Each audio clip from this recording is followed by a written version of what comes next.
this video, we are going to see the tooltip examples from the Mixed Reality Toolkit example hub.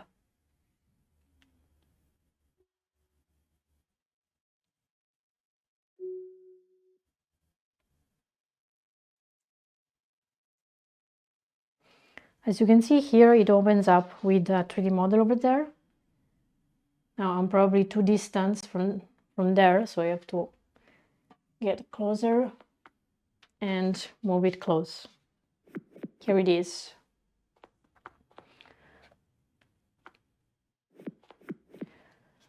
So this is a 3D model, and it has some point of interest with some text that highlight the specific part of the 3D model.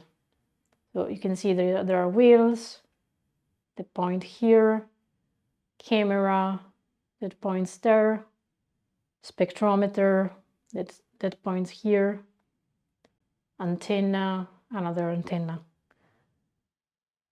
So this is for showcasing tooltips. And again, if you go to GitHub on the Microsoft HoloLens official GitHub, you can find a code example of this specific application. So as a software developer, you can download it, understand the code, and reuse it in your application for showcasing tooltips when you showcase a 3D model.